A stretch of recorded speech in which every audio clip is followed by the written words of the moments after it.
Hey guys, another great question sent in by Soul Singer was ideas on ways to protect our back during workouts when it comes to bending and twisting.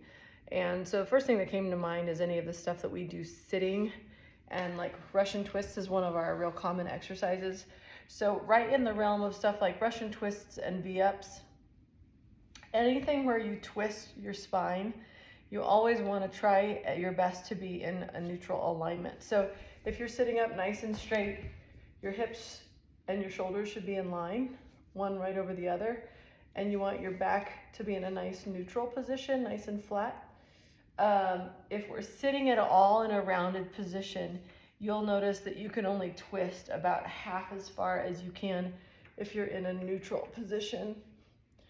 When we are seated and we're in a good neutral position, I should be able to turn almost to like 3 o'clock and 9 o'clock. So when you're in there and doing a Russian twist, you ideally want to be in that nice flat back position here where your back is not rounded. If you're rounded and you're doing Russian twists, that can not be great. So try to get up in that position where you're rolling up onto your tailbone.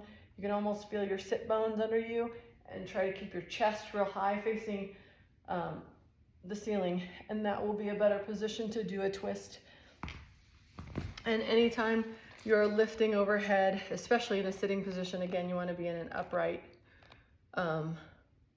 upright posture versus rounded. So anytime you're rounded, you're kind of got a compressed disc position, and that's not great.